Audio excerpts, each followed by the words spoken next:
छात्र मित्रों, आज हम विषय हिंदी कक्षा 10वीं का तीसरा पाठ, पहली इकाई का तीसरा पाठ वाह रे हमदर्द लेखक घनश्याम अग्रवाल के पाठ की जानकारी लेने वाले हैं। हालांकि पूरा पाठ अगर हम पढ़ाएंगे तो समय ज़्यादा लग जाएगा, हमारा वीडियो बहुत बड़ा हो जाएगा, इसलिए मैं ज़रा संक्षिप्त में आपको जानकारी दूंगी और आपको घर पे आज बैठे ही वह पाठ पढ़ना है, समझना है और उसके बारे में जो भी जानकारी खुद से हासिल हो सके वो हासिल करनी है। वाह रे हमदर्द, हमदर्द मतलब क्या? हमदर्दी मतलब सहानुभूति, और जो व्यक्ति किसी के प्रति सहानुभूति प्रकट करता है उसे कहा जाता है हमदर्द।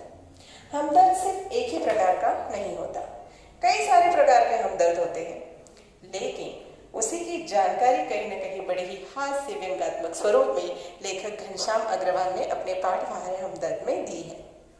लेखक ने अपनी एक घटना का इस पाठ में विवरण दिया है। घटना कौन सी? तो उनके साथ हुई एक दुर्घटना। एक दुर्घटना में वह साइकिल से कार को टकरा जाते हैं, उसमें उनकी टांग फ्रैक्चर हो जाती है, टूट जाती है। तब उनको लोग सार्वजनिक अस्पताल में भर्ती करवा देते हैं। जब लेखक की आंख खुलती है तब वह अपने आप को सार्वजनिक अस्पताल में पाकर कहीं ना कहीं थोड़ी दुखी होते हैं। उसका कारण भी है, उनका मानना है इस पाठ में कि टांग तोड़ना तो एक घटना है, लेकिन सार्वजनिक अस्पताल में भर्ती होना वह एक दुर्घटना है। ऐसा क्यों? तो उसका भी एक कारण है, क्योंकि प्राइवेट अस्पतालों में जिस तरह से मरीज को मिलने के लिए जो पाबंदियां होती है, नियम होते हैं, वैसी पाबंदियां, नियम कई बार सार्वजनिक अस्पतालों में होते नहीं। और जो भी हमदर्द देखने को आने वाले होते हैं तो उनके भी कई प्रकार उन्होंने बताए हैं। जैसे कि कुछ हमदर्द इसलिए आते हैं क्योंकि ये पहले उनको देखने के लिए गए थे, तो जैसे एक तरह से उधार हो, भाई तुमने उधारी की थी मेरे यहाँ, तुम मुझे देखने के लिए आए थे, अब मैं तुम्हें देखने के लिए आया हूँ, इस तरह से देखने को आते हैं। कुछ जो होते हैं अफसर होते हैं, जहाँ पर हम काम करते हैं या फिर जहाँ पर हमारा व्यापार होता है, व्यवसाय होता है, जो भी हमारे कलीग्स होते हैं, तो ऐसे संबंधी हमें देखने के लिए आते हैं, तो उनका एक अलग तरीका होता है हमसे हमदर्दी जताने का। तो ऐसे भी हमदर्द उन्होंने बताए हैं जो कि आस पड़ोस वाले होते हैं। आस पड़ोस वाले भी कई बार ऐसे नमूने होते हैं, इस तरह से आते हैं और ऐसा बवाल मचाते हैं जो कि यहाँ पर एक घटना उन्होंने बताई हुई है।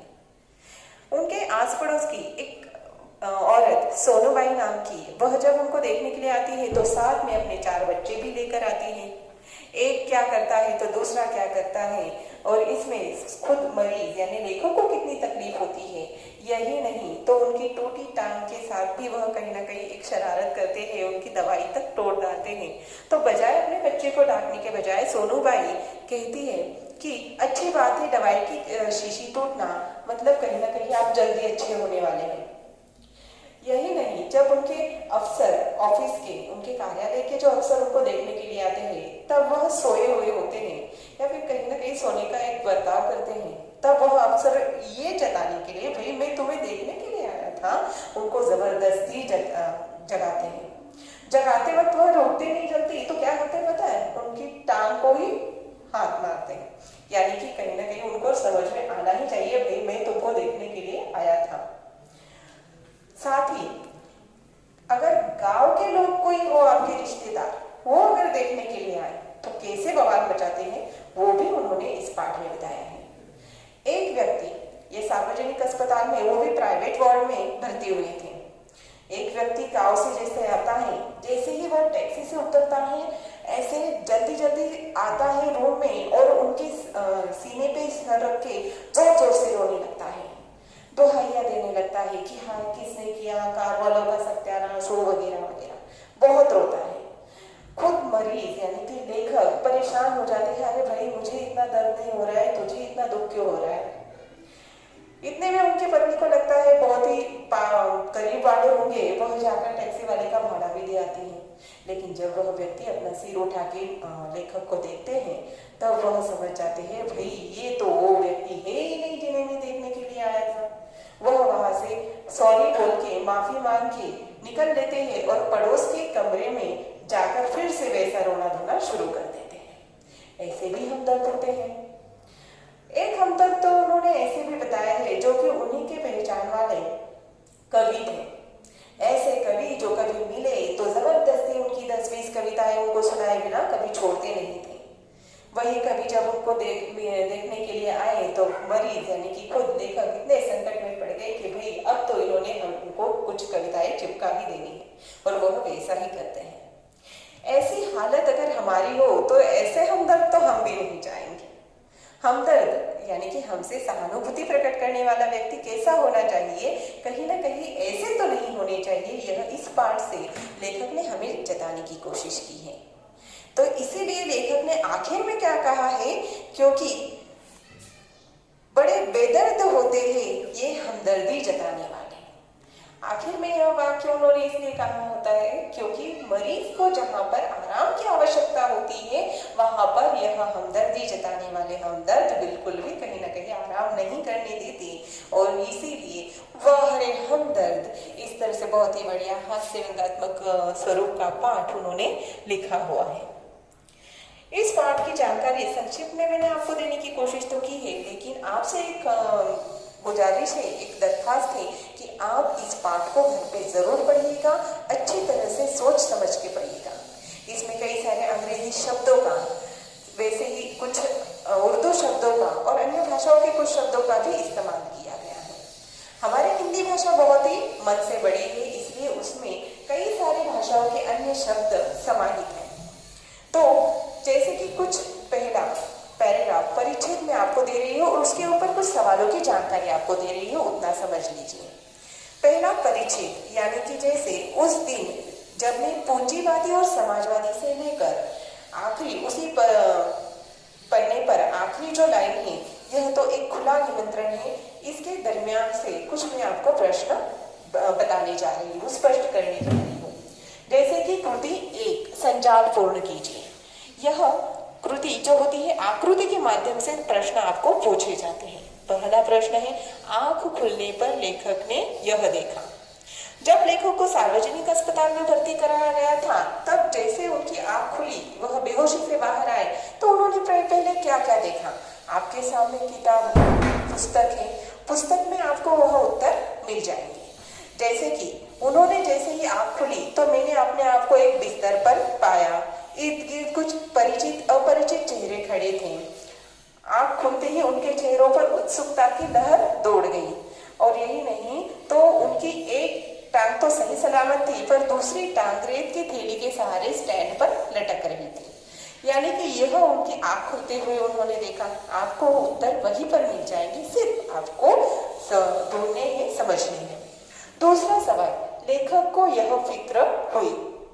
अब क्या हुई लेखक को फिक्र, तो यहाँ पर जो आखिरी परिच्छेद है उसमें उन्होंने दिया है कि उनको जब वह समझ में आया कि वह तो सार्वजनिक अस्पताल में बीमार पड़े हैं, तो उनको यह फिक्र हुई कि मिलने जुलने वाले कई बार बहुत अधिक मात्रा में आएंगे और परेशान करेंगे।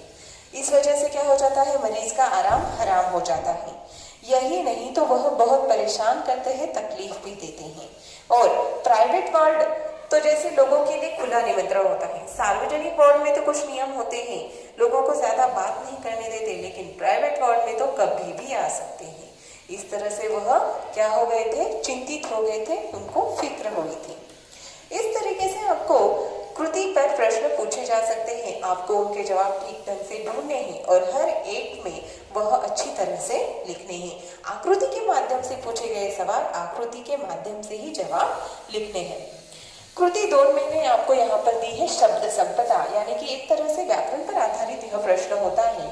परिच्छेद में प्रयुक्त उर्दू शब्द ढूंढकर लिखिए।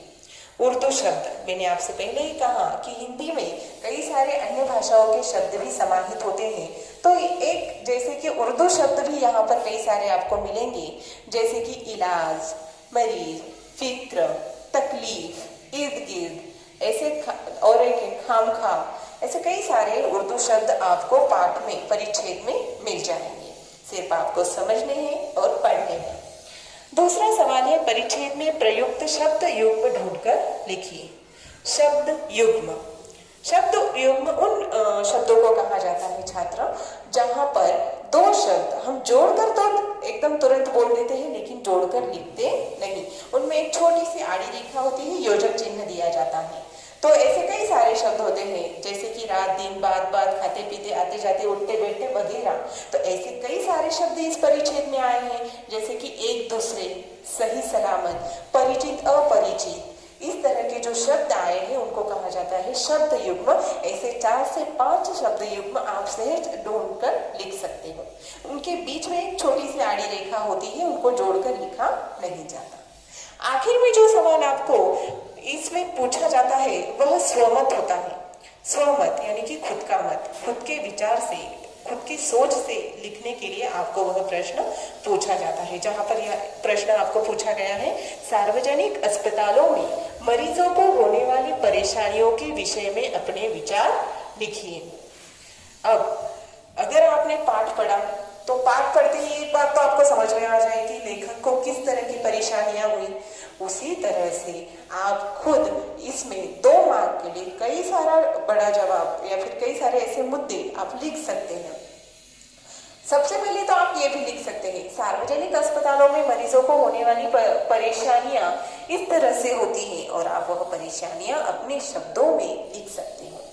पहले 1-2 पंक्तियां तो आपको प्रश्न में ही मिल जाती है।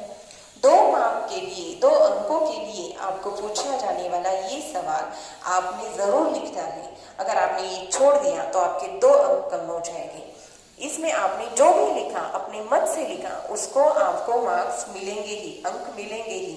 इसलिए यह सवाल आप जरूर लिखना।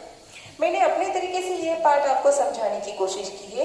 मैं उम्मीद करती हूँ कि आप ये पाठ जरूर पढ़ेंगे, उसे समझने की कोशिश करेंगे और घर पे बैठे बहुत ही अच्छी तरीके से पढ़ाई पूर्ण करेंगे।